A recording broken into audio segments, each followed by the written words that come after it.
Hey guys, it's your brother in Christ, Weston. Thanks for joining me today. Today we're going to be reviewing a video from Ruslan going over a prophecy about Israel striking Iran's nuclear programs, nuclear facilities. So let's get into it. Okay, this is pretty interesting. So I got to go over this with y'all because when I watched about half of the video. I was like, man, this is good.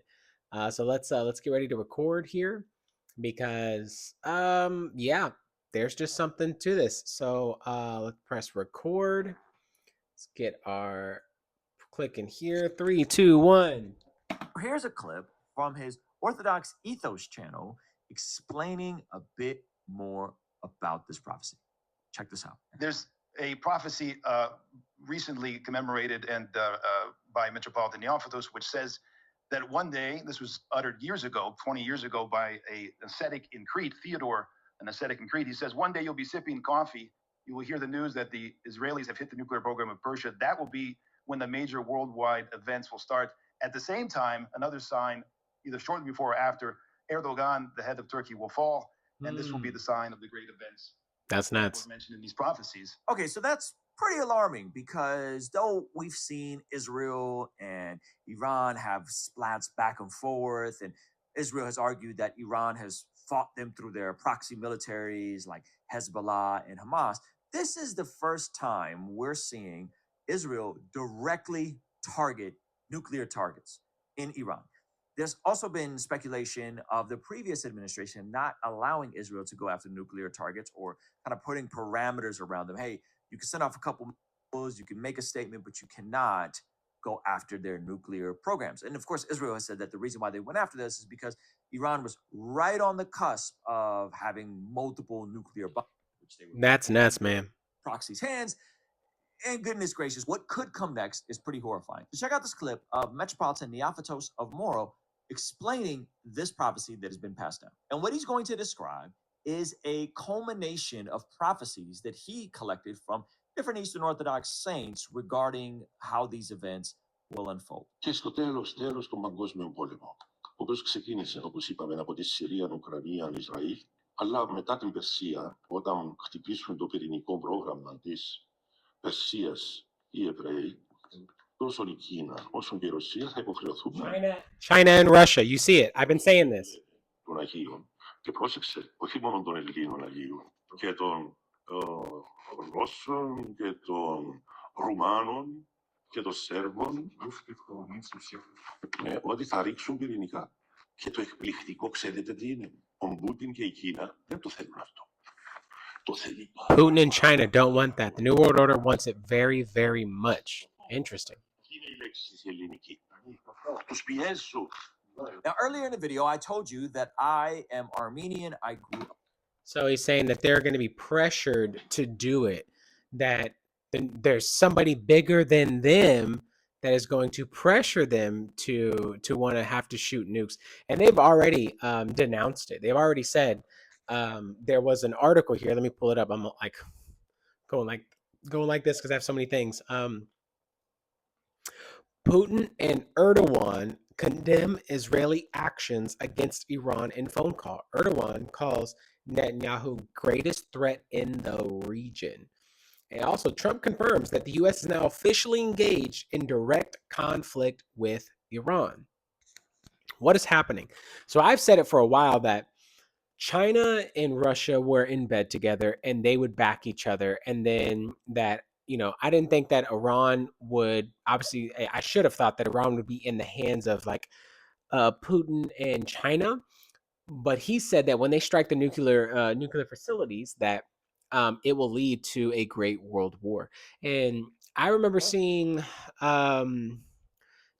Barnett talk about this, how Israel will spark a World War III because of them having to defend themselves.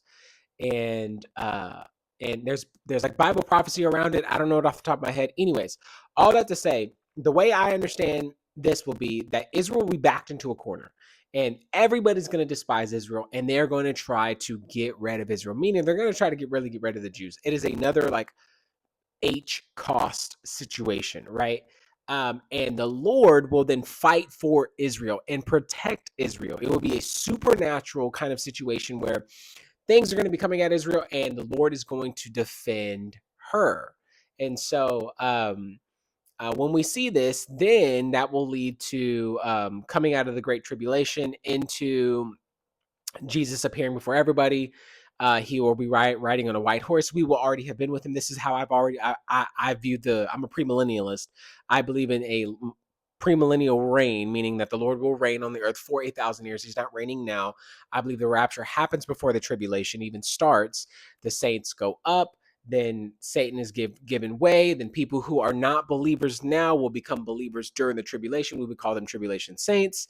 And then as when Jesus comes back, we come back with him riding on a white horse kind of situation. And then the saints from there are translated, and then we go into the millennial reign.